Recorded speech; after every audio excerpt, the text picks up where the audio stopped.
জাতীয় কবি কাজী নজরুল ইসলাম আমাদের জাতীয় কবি। যে সময় আমাদের পক্ষে, মুসলমানদের পক্ষে কলম ধরার লোক ছিল না, তখন তিনি আমাদের মুখ রক্ষা করেছেন। কথা বোঝেন না? তিনি রসুলের শানে যেসব কবিতা লিখেছেন, আল্লাহর শানে যেসব গান লিখেছেন, আল্লাহ যদি ইচ্ছে করেন এই কারণেই আল্লাহ তাআলা তাকে জান্নাত দিয়ে দিতে পারেন। কি সুন্দর গান তিনি রচনা করেছেন, আল্লাহ তার দোয়াও কবুল করেছেন। তিনি প্রার্থনার একটি গান বানিয়েছিলেন নিজের জন্য, মসজিদেরই পাশে আমার কবর দিও ভাই, যেন সকাল সন্ধে মুয়াজ্জিনের আজান শুনতে পাই। তার এই আকাঙ্ক্ষা, এই আকুতি, এটা কি কবুল হয়েছে? এরকম আসতে বলেন কেন? আপনারা ঢাকার মানুষ, চোখে তো দেখতেছেন, কবুল হয়েছে কি না? কবুল হয়েছে। এবং মসজিদের পাশেই কবর হয়েছে। মসজিদের আজান শোনার জন্য তিনি কবর চেয়েছেন মসজিদের পাশে। আবার এমন কবিরও জন্ম হয়েছে বাংলাদেশের, দুর্ভাগ্যক্রমে এদেশে, যে লোক আজানের মধ্যে বেশ্যার আওয়াজ শোনে। এমন কপাল পোড়া কবির জন্মও এখানে হয়েছে, ঠিক না? এখন কাজী নজরুল ইসলাম বিশাল প্রতিভা, বিশাল প্রতিভা। আর প্রতিভা যার হয় ছোটবেলা থেকেই বোঝা যায়। তিনি একবার স্কুলে যাচ্ছিলেন, বাসে ঝুলিয়া, নাম ছিল দুখু মিয়া। স্কুলে যাচ্ছেন, বাসে চড়ে যাচ্ছেন, এক বুড়া মানুষ তার পাশে দাঁড়ানো, দাড়ি পাকা। প্রতিভা যার হয় ছোটবেলা থেকেই বোঝা যায়। তিনি একবার স্কুলে যাচ্ছিলেন, বাসে ঝুলিয়া, নাম ছিল দুখু মিয়া। স্কুলে যাচ্ছেন, বাসে চড়ে যাচ্ছেন, এক বুড়া মানুষ তার পাশে দাঁড়ানো, দাড়ি পাকা। কাজী নজরুল ইসলাম তখন বোধহয় 4-5 ছাত্র হবেন। তিনি ওই বুড়া মিয়াকে জিজ্ঞেস করছেন, চাচা আপনার বয়স কত? এখন চাচার মেজাজ খারাপ হয়ে গেছে, স্বাভাবিক। ছোট্ট ছেলে যদি আপনার বয়স জিজ্ঞেস করে, মেজাজ খারাপ হবে না? রাগ করে বলছে যে আমার বয়স কত, তা তোমার দরকার কি? কয় না চাচা, একটু জানতে চাচ্ছি আপনার বয়স কত। তো বেচারা বলেছে আমার বয়স 60 বছর তো পার হয়ে গেছে। কেন জিজ্ঞেস করলে বাবা? কাজী নজরুল ইসলাম বললেন যে জিজ্ঞেস করলাম এই কারণে, 60 বছর বয়স হয়েছে, এখন আপনি নিজ পায়ে দাঁড়াতে শেখেন নাই। লোকটি তাকায় দেখলো তার নিজের পা একখানা নজরুলের পায়ের উপরে। তখন ওই বাচ্চা বুড়া বলতেছে, মর্নিং শোজ দ্য ডে, প্রভাতই বলে দেয় দিনটা কেমন যাবে। সুতরাং এই বাচ্চা তো বড় হলে কিছু একটা হবে। তিনি বিশাল মাপের কবি, কিন্তু দেখুন আবেগে তাকে কোথায় নিয়ে গেছে, বাস্তবতার যেখানে মিল নেয়। তিনি গান রচনা করেছেন তার প্রিয়তমার নামে, মোর প্রিয়া হবে এসো রানী, দেব খোপায় তারার ফুল। যাকে উদ্দেশ্য করে তিনি এই গানটা লিখেছেন, সেই প্রিয়তমাকে যদি সত্যি তিনি পেতেন, তাহলে আকাশের তারা খসায় এনে খোপায় পরাতে পারতেন কি? পারতেন। তিনি বলেছেন, ওই গানের মধ্যেই বলেছেন যে তোমাকে যদি পাই তাহলে রংধনুর রং আর জ্যোৎস্নার রং দুটোতে মিলিয়ে আলতা বানিয়ে তোমার পায়ে পরিয়ে দিতাম। আছে না গানে? জ্যোৎস্নার রং দুটোতে মিলিয়ে আলতা বানিয়ে তোমার পায়ে পরিয়ে দিতাম। আছে না গানে? সত্যি যদি ওই প্রিয়তমাকে তিনি লাভ করতে পারতেন, তাহলে রংধনুর রং আর জ্যোৎস্না মিলিয়ে আলতা বানাইতে পারতেন। এই কথাগুলি হচ্ছে কবিরা কবিতা লিখতে গিয়ে আবেগ প্রবণ হন, আবেগের উচ্ছ্বাসে যা লেখেন বাস্তবতার সাথে তার কোনো মিল থাকে না। এক্ষেত্রে আমি কবি হাফিজের কথাও বলি, পারস্যের নাম করা কবি, কবি হাফিজ। তিনি তার প্রিয়তমার জন্য তিনি গান উৎসর্গ করলেন। সেখানে তিনি লিখলেন ফার্সি কবিতা। তার অর্থ ছিল এরকম যে আমার প্রিয়তমার লাল গালের উপরে একটি কালো তিল আছে। প্রিয়তমার লাল গালে একটি কালো তিল আছে। এই তিলটি যদি আমি লাভ করতে পারি, এটি যদি আমি পাই, তাহলে সামারকান্দ এবং বুখারার মতো রাজত্ব আমি বিলাই দিতে পারি। তখন সামারকান্দ এবং বুখারার রাজা ছিলেন তৈমুর লং। তৈমুর লং এই গান শুনিয়া পুলিশ পাঠায় দিল, ব্যাটারে ধরে নিয়ে। হাফিজ তো প্রমাদ গুনলেন এবং বুঝতে পেরেছেন তাকে ধরতে পুলিশ পাঠানো হলো কেন। তিনি পথে পথে গানটারে উল্টায় ভালাইলেন। বাদশার দরবারে হাজির তৈমুর রং জিজ্ঞেস করলেন, হাফিজ তুমি তোমার প্রিয়তমার প্রেমে পড়ে গলায় দড়ি দিয়া মরো, আমার রাজত্ব বিলায় দিতে পারো, তোমার প্রিয়তমার তিলের কারণে এই অধিকার তোমার কে দিল? হাফিজ বলছে, জাহাপানা আপনি কি শুনেছেন? শুনেছি তোমার কবিতার শেষ লাইন আছে সামারকান্দ বা বুখারা। কয় না জাহাপানা, আপনি ভুল শুনেছেন, আমার দ্বিতীয় লাইনটা ছিল সেমানকান ওয়াখরমারা। এর অর্থ হচ্ছে আমার প্রিয়তমার লাল গালের কালো তিলটি যদি আমি লাভ করতে পারি তাহলে 1 মণ চিনি আর 3 মণ খোরমা বিলাই দিতে পারি। এখন আমি এই কথাগুলি শোনালাম এই কারণে যে কবিত্ব একটি প্রতিভা নিঃসন্দেহে, কিন্তু কবিরা আবেগপ্রবণ হন, উচ্ছ্বসিত হন, আবেগে এমন সব কথা বলেন যা বাস্তবতার সাথে মিল নাই। এই জন্য কবি আর নবী এই দুটির মধ্যে পার্থক্য হচ্ছে আকাশ আর জমিন। নবীরা আবেগপ্রবণ হতে পারেন না, আবেগের উচ্ছ্বাসে এমন কথা তারা বলতে পারেন না যার সাথে বাস্তবতার কোনো মিল নাই, এমন কথা নবীরা বলতে পারে না। সেই জন্য আল্লাহ তাআলা পরিষ্কার করে বলেছেন, ওমা আল্লামনাহু শায়রা ওমা ইয়ামবাগি লাহু, আমার নবীকে আমি কবিতা শেখাই নাই, আর কবিত্ব আমার নবীর জন্য শোভনীয় নয়। সুবহানাল্লাহ, সুবহানাল্লাহ। এবার চলুন, হযরত ওমর রাদিয়াল্লাহু তাআলা আনহু কি করতেছেন পিছনে বসে। হযরত ওমর রাদিয়াল্লাহু তাআলা আনহু তিনি মনে করলেন নবীজি কবি হয়ে গেছেন। আল্লাহ নবী নামাজের ভিতরে শোনায় দিলেন, ওয়ামা হুয়া বিকাউলি শাইরিন কালিলাম মা তুমিনুন।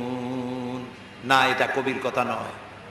হযরত ওমর ভাবলেন, আচ্ছা কবির কথা না, এটা উনি বুঝলেন কি করে? আমি মনে মনে চিন্তা করছি এটা কবির কথা, উনি এটাকে প্রতিবাদ করলেন আমার প্রশ্ন না শুনেই। তাহলে তো মনের কথা যখন বোঝেন তখন তো শুধু কবি না গণকও হয়ে গেছে। হযরত ওমর বলেন, আমি যখন মনে মনে ভাবলাম মুহাম্মদ সাল্লাল্লাহু আলাইহি ওয়াসাল্লাম তিনি গণক হয়ে গেছেন, অমনি নবীজি সে কথারও জবাব দিলেন। নামাজের ভেতরে তিনি পড়লেন, ওয়ালা বিকাউলি কাহিনিন কালিলাম মা তাযাক্কারুন।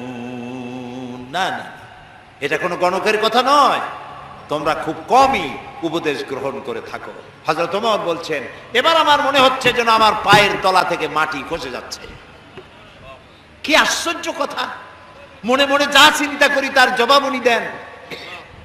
এটা জেনের কথা না, এটা কবির কথা না, এটা গণকের কথা না, তবে এটা কি? তোমার বলেন, আমি যখন মনে মনে ভাবলাম তবে এটা কি, অমনি রাসূলুল্লাহ নামাজের ভেতরে আমার সে কথারও জবাব দিলেন। তিনি পড়লেন, তানজিলাম মির রাব্বিল আলামিন। এটি আল্লাহ পাকের নাজিলকৃত কিতাব, এটি কোরআন। হযরত ওমর তিনি বলছিলেন, আমার মনে হচ্ছে না যেন ইসলাম ঈমান তার শেকড় শুদ্ধ আমার কলিজার মধ্যে গেড়ে বসতেছে।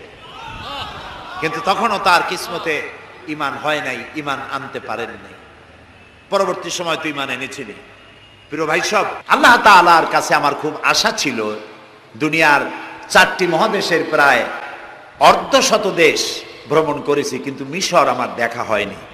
মুসা আলাইহিস সালামের দেশ, ফেরাউনের দেশ, ইউসুফ আলাইহিস সালামের দেশ, সালেহ আলাইহিস সালামের দেশ, ইব্রাহিম আলাইহিস সালামের শ্বশুর বাড়ি। তা আল্লাহ তাআলা সেই জায়গা দেখার তৌফিক দিলেন। গেলাম সেই জায়গায়, কায়রো থেকে প্রায় 600 কিলোমিটার দূরে তুরে সায়না, যেখানে আল্লাহ মুসা আলাইহিস সালামের সাথে কথা বলেছিলেন। আমার জীবন ধন্য। আল্লাহ তাআলা সেই জায়গাটাও দেখালেন যেখানে আল্লাহ মুসা আলাইহিস সালামের সঙ্গে কথা বলেছেন। তো আল্লাহ তাআলা সরাসরি কথা বলেন, কিন্তু দেখা যায় না তাকে। এই কোরআন শরীফে আল্লাহ তাআলা কি সুন্দর করে বলেছেন, সূরা তাহার মধ্যে এসেছে, মুসা আলাইহিস সালাম তিনি যাচ্ছিলেন তার স্ত্রী পরিজন নিয়ে। স্ত্রী ছিলেন গর্ভবতী, আসন্ন প্রসবা। ডেলিভারি হবে, প্রচন্ড ঠান্ডা ছিল, এখন আগুনের প্রয়োজন। তিনি দূরে দেখতে পেলেন একটা গাছের উপরে যেন আগুন দেখা যায়, তিনি ছুটলেন সেই আগুনের পানে এবং বললেন, ফাকাল লি আহলিহিম কুসু ইন্নী আনাস্তু নারান লাআল্লি আতিকুম মিনহা বিকাবাসিন আও আজিদু আলান নারি হুদা। তোমরা এখানে অপেক্ষা করো, আমি তো এই আগুনের মতো কি একটা দেখতেছি, আমি ওখানে যাই, হয়তো আগুন আনতে পারবো অথবা কোনো একটা রাস্তা একটা কিছু পেয়ে যাব। ফালাম্মা আতাহা নুদিয়া ইয়া মূসা ইন্নী আনা রাব্বুক ফাখলা নালাইক ইন্নাকা বিল ওয়াদিল মুকাদ্দাসি তুয়া। ও মূসা, যেটারে আগুন মনে করছো এটা আগুন না, এটা আমি তোমার রব। ফাখলা নালাইক, জুতা খোলো, ইন্নাকা বিল ওয়াদিল মুকাদ্দাসি তুয়া, এটা হলো পবিত্র উপত্যকা। আমি যখন সেই পবিত্র উপত্যকায় গেছি, এদিকে তুরে ছায়না, এদিকে আরেকটা পাহাড়, মাঝখানে দুই পাহাড়ের মাঝখানের সমতল ভূমিকে উপত্যকা বলা হয়। আমার এই আয়াত মনে পড়লো, সাথে সাথে জুতা খুলে ফেলে দিলাম। মূসা আলাইহিস সালামকে আল্লাহ বলেছেন, ফাখলা নালাইক, জুতা খোলো। আমি আমার সাথীরা জুতা খুলে এগিয়ে গেলাম, আজান দিয়ে সেখানে আমরা জোহরের নামাজ আদায় করলাম, জোহর আসর জামআন ওয়া কাসরান আদায় করে নিলাম। তারপরে চলে গেলাম সেই জায়গায় যেখানে আল্লাহ তাআলা কথা বলেছিলেন, সেই জায়গাটা এখনো আছে। সুবহানাল্লাহ। আল্লাহ তাআলা বলছেন, ওয়া নাখতারতুকা ফাসতামি' লিমা ইউহা। ও মূসা, আমি তোমাকে আমার জন্য বাছাই করছি। সুবহানাল্লাহ। আমি তোমাকে আমার জন্য বাছাই করেছি, এখন তুমি শোনো আমি কি বলি। ইন্নানি আনাল্লাহ, আমি আল্লাহ। সুবহানাল্লাহ, সুবহানাল্লাহ। আমি আল্লাহ, লা ইলাহা ইল্লা আনা, আমি ছাড়া কোনো ইলাহ নাই। ফাবুদনি ওয়া আকিমিস সালাতা লিযিকরি, অতএব আমার ইবাদত করো আর আমার শরণার্থে নামাজ কায়েম করো। সুবহানাল্লাহ। ওইখানে দেখলাম দুইটা ধর্মীয় প্রতিষ্ঠান, একটা হলো মসজিদ আর একটা হলো গির্জা, একদম গায়ে গায়ে লাগানো। দুনিয়ার ইহুদি খ্রিস্টান আর মুসলমানেরা এক জায়গায় নামাজ পড়তেছে আর যার যার মতো ইবাদত করতেছে, কোনো ঝগড়া নাই। ইহুদিরাও যাচ্ছে আর খ্রিস্টানেরাও যাচ্ছে, মুসলমানেরাও যাচ্ছে। আমি সেখানে একটা বক্তব্য রাখলাম, বললাম দুনিয়ার ঐক্য, কোন রাজনৈতিক ঐক্যে পৃথিবীর মানুষকে ঐক্য বানাতে পারবে না, ইসলাম দিয়েই ঐক্য করা যাবে, এটাই হলো তার প্রমাণ। সেখান থেকে 5 দিনে 2000 কিলোমিটার জায়গা আমি দৌড়াইছি। হযরত সালেহ আলাইহিস সালামের কবর জিয়ারত করেছি, ইলিয়াস আলাইহিস সালাম, হযরত হারুন আলাইহিস সালাম, তারপরে হযরত লোকমান, কোরআনের যে সূরা লোকমান আছে, হযরত লোকমান, তার কবর জিয়ারত করার তৌফিক আল্লাহ তাআলা দান করেছেন। বিশাল দেশ, দেখার মতো বহুত কিছু আছে, কিন্তু দেখা হয় নাই। তখনও মুসা আলাইহিস সালামের সাথে বেয়াদবি করলো সেই মিস্টার ফেরাউন কই। তারপরে চলে গেলাম মিউজিয়ামে, পিরামিড দেখলাম, নীল নদ দেখলাম, আল্লাহ দেখাইলেন। তারা বলেছেন আমার জমিন ভ্রমণ করো আর মহাসত্যের অস্বীকারীদের কি পরিণতি করেছি তা দেখো আর তার দ্বারা শিক্ষা গ্রহণ করো। কাজে আল্লাহ দেখতে কইছে, শয়তান দেখা দরকার।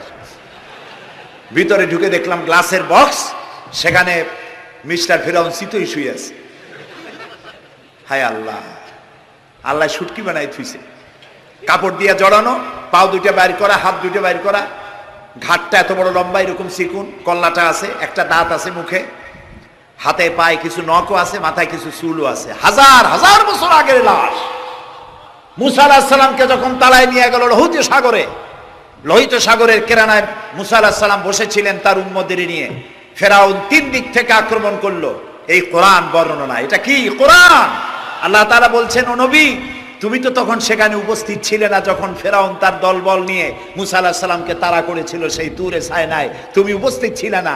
আমি ওহী দিয়া, কোরআন দিয়া তোমাকে ইতিহাস জানাইছি। সুবহানাল্লাহ। সেই লোহিত সাগরের পারে গেলাম যেখানে তাকে ঘিরে ফেলানো হয়েছিল। মুসা আলাইহিস সালাম এবং তার সাথীরা বললেন, ইয়া মূসা ইন্না লামুদরাকুন, হে মুসা আমরা তো পাকড়াও হয়ে গেলাম, সারাশি আক্রমণ করা হয়েছে, আমাদেরকে পালাবার কোনো জায়গা নাই। মুসা আলাইহিস সালাম আল্লাহর পয়গম্বর, কার নবী? আল্লাহর পয়গম্বর। বললেন, কাল্লা রব্বি সায়াহদিন, ভয় পাইও না, অবশ্যই আল্লাহ তাআলা আমাদেরকে পথ বের করে দেবেন। 3 দিকে কি শত্রু, 3 দিকে কি, আর একদিকে কি নদী না সাগর।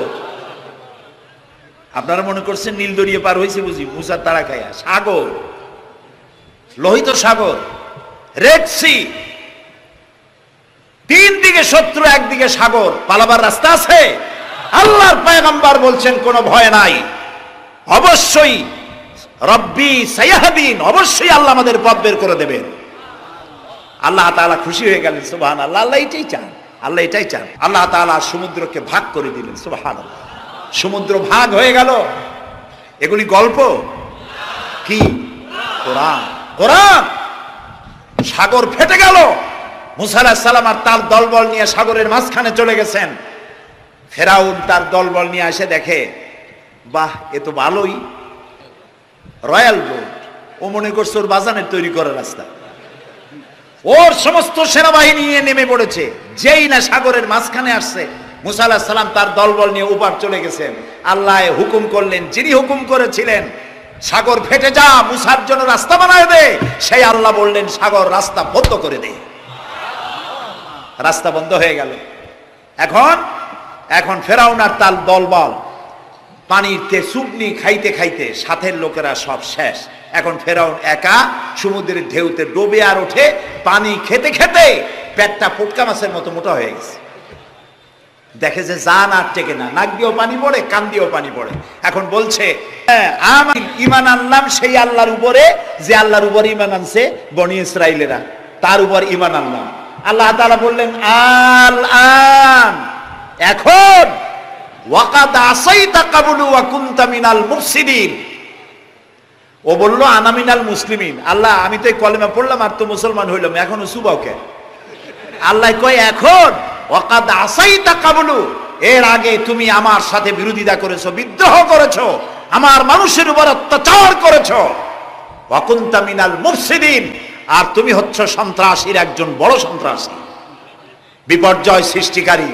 শোনো ফেরাউন, আজকে আমি তোমারে শুধু মারবই না, আমি তোমাকে মৃত্যু দেব। আর তোমার আলিয়াউমা নুনাজ্জিকা বিবাদানিক, আমি তোমার শরীরকে হেফাজত করব। তোমার শরীর পানিতে পচবে না, পোকা মাকড়ে, জলচর প্রাণী, স্থলচর প্রাণী কেউ খাবে না, মাটিতেও তুই পচবি না, তোরে শুটকি বানায় রাখবো কিয়ামত পর্যন্ত। আল্লাহর সাথে যারা নাফরমানি করবে, আর এই নাফরমানদেরকে যারা কলম দিয়া লিখে, বক্তৃতা করে, রাজনীতি দিয়া যারা আল্লাহর নাফরমানদেরকে সাহায্য করবে, নমরুদের মতো, ফেরাউনের মতো আল্লাহ চুবাইয়া দুনিয়া থেকে জুতা মেরে বিদায় করে দেবেন। প্রিয় ভাই সব, কোরআন নাজিল হচ্ছে, নবীজি মুখস্থ করতেছেন। মুখস্থ করতে গিয়ে তাড়াহুড়ো করতেছেন, জিহ্বা সঞ্চালন বেশি করতেছেন, যাতে করে একটি আয়াত বাদ না পড়ে যায়, একটি জের জবর বাদ না পড়ে যায়। আল্লাহ রাব্বুল আলামিন নবীজির এই কষ্ট দেখে আল্লাহ তাআলা বললেন, লা তুহাররিক বিহি লিসানাকা লিতাজালা বিহি।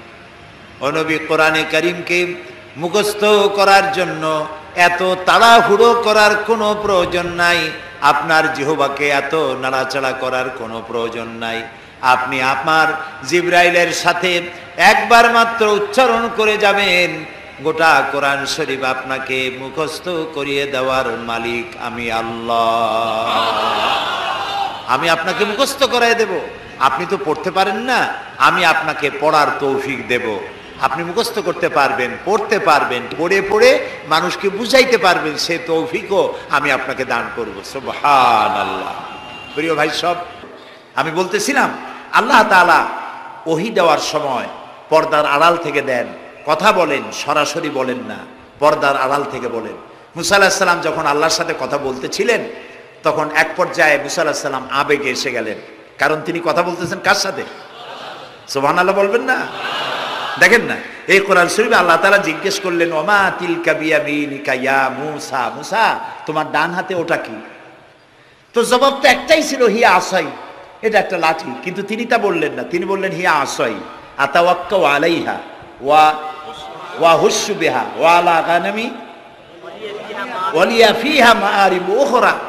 এটা একটা লাঠি, এটা দিয়ে ভর করি আমি চলি, এটা দিয়ে উট ভেড়া তাড়াই, আরো অনেক কাম এইগুলি করি। এতগুলি কথা তো আল্লাহ জিজ্ঞেস করছিলেন না, আল্লাহ বলছেন ওটা কি বললে সারলো লাঠি, এই লম্বা করলেন কেন এত কথা?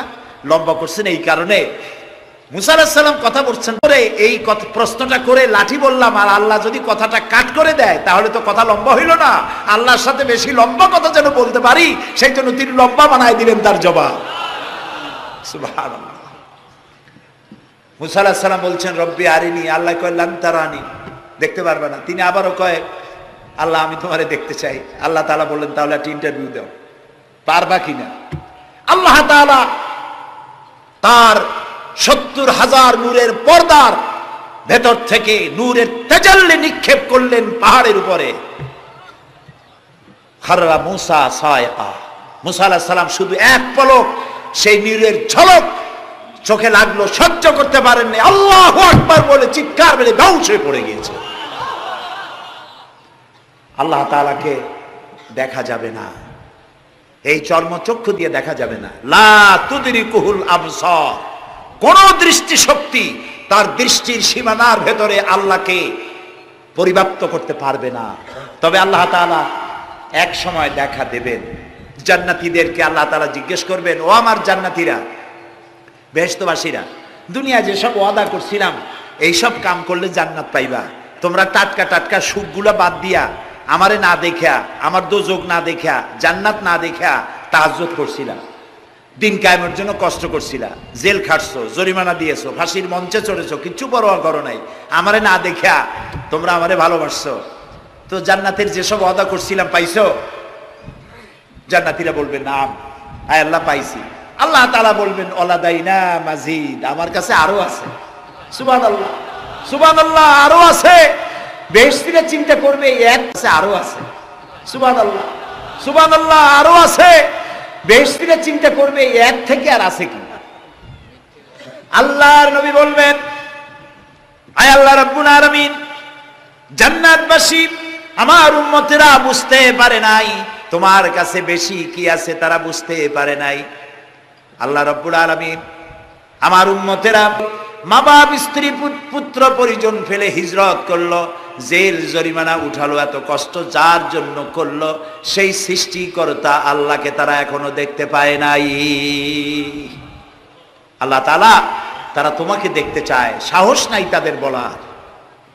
আল্লাহ তাআলা তখন বান্দাদের সামনে জালু আফরোজ হবেন, সামনের থেকে সমস্ত হাজার হাজার পর্দা দূরে চলে যাবে। সুবহানাল্লাহ।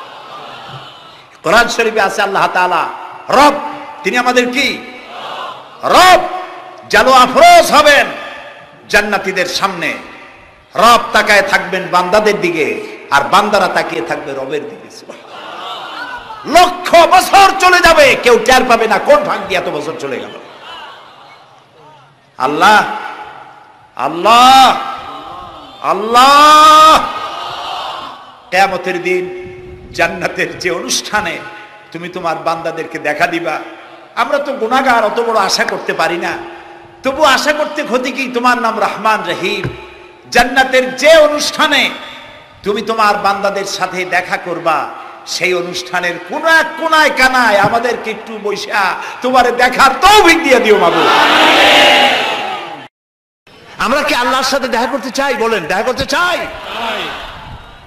যারা জবাব দেখা করতে চাই, যদি আমরা আল্লাহর সঙ্গে দেখা করতে চাই, আল্লাহ রাব্বুল আলামিন বলেন, ফামান কানা ইয়ারজু লিকা রাব্বিহি ফালইআমাল আমালান সালিহান ওয়ালা ইউশরিক বিইবাদাতি রাব্বিহি আহাদা। ফামান কানা ইয়ারজু লিকা রাব্বিহি, তোমাদের মধ্যে যে কেউ আল্লাহর সঙ্গে, রবের সঙ্গে যদি কেউ দেখা করতে চায়, দুইটা কাজ করতে হবে। কয়টা কাজ? ফালইআমাল আমালান সালিহা, সেজন্য ভালো কাজ করে, উত্তম কাজ করে, ভালো কাজ। ভালো কাজ কারে কয়? ভালো কাজ করার জন্য দুইটা শর্ত। ভালো কাজ করার জন্য কয়টা শর্ত? আমলে সালেহ, নেক কাজের জন্য দুইটা শর্ত মুখস্থ করুন। এক নম্বর শর্ত হচ্ছে কাজটি হতে হবে আল্লাহকে খুশি করার জন্যে। এক। দুই নম্বরে কাজটি হতে হবে সুন্নতে নববী সাল্লাল্লাহু আলাইহি ওয়াসাল্লামের উপরে। দাড়ি রাখবো কারে খুশি করার জন্য? আল্লাহরে খুশি করার জন্য। রাখবো কার মতো? রবীন্দ্রনাথের মতো, কার্ল মার্কসের মতো, ম্যাক্সিম গর্কির মতো, কার মতো? রাসূলুল্লাহর মতো। বাস, আর দৃষ্টান্ত দিতে চাই না। আশা করি বুঝে আসছে কিনা? তাহলে আল্লাহ তাআলা বলছেন যে যদি তোমরা তোমার রবের সাথে দেখা করতে চাও, কয়টা কাজ করতে হবে? দুইটা। একটা কাজ হলো ভালো কাজ করো, নেক আমল করো।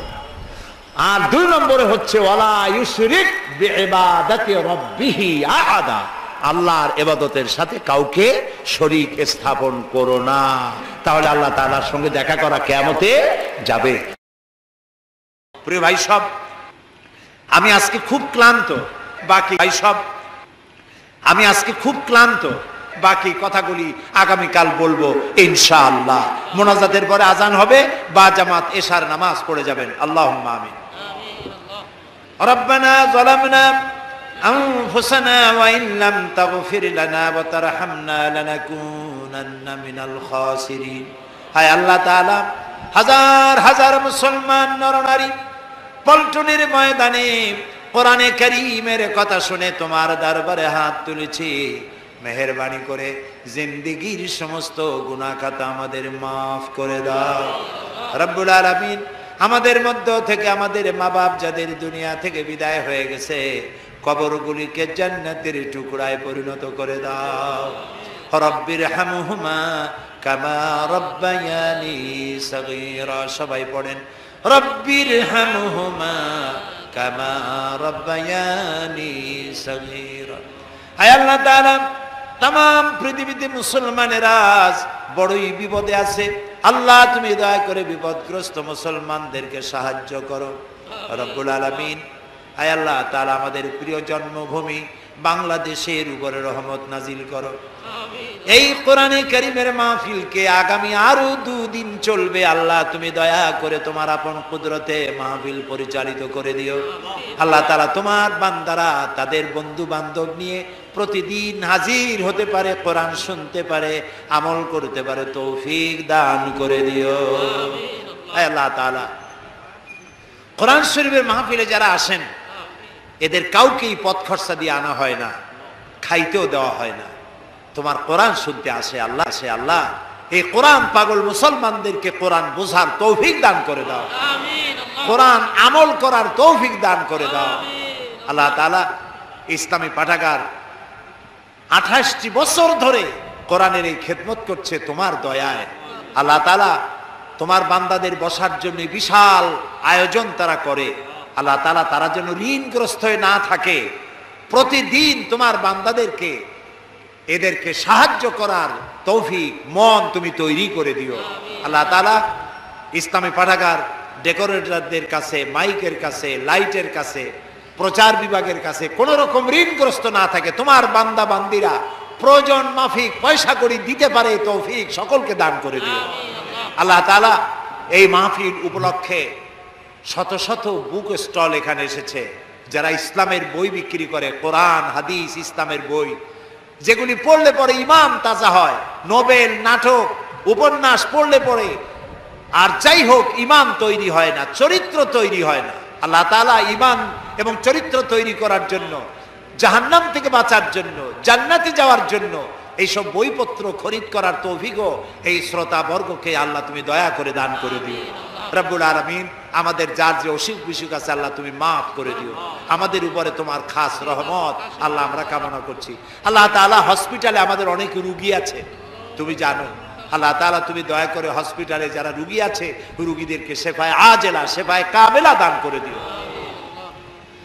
রব্বানা তাকাব্বাল মিন্না ইন্নাকা আনতাস সামিউল আলিম ওয়া তুব আলাইনা ইন্নাকা আনতাত তাওয়াবুর রহিম। সুবহান রাব্বিকা রাব্বিল ইজ্জাতি আম্মা ইয়াসিফুন ওয়া সালামুন আলাল মুরসালিন ওয়ালহামদুলিল্লাহি রাব্বিল আলামিন। ওয়াজআল আখিরা কালামিনা ইনদাল মাউত লা ইলাহা ইল্লাল্লাহু মুহাম্মাদুর রাসূলুল্লাহ। আসসালামু আলাইকুম ওয়া রাহমাতুল্লাহ।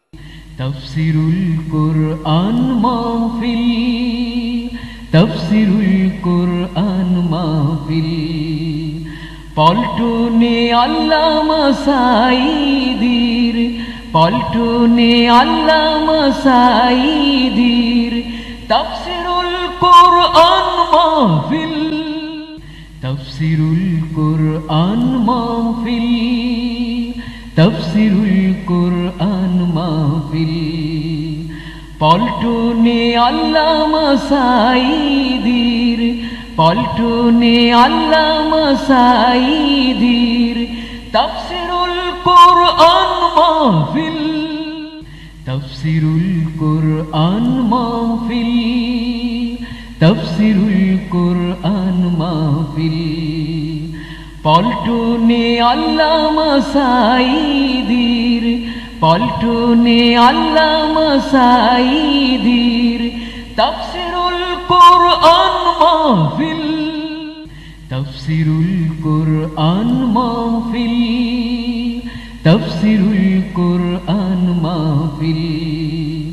পল্টনে আল্লামা সাঈদীর, পল্টনে Let it go, make my body go. Take our bodies high.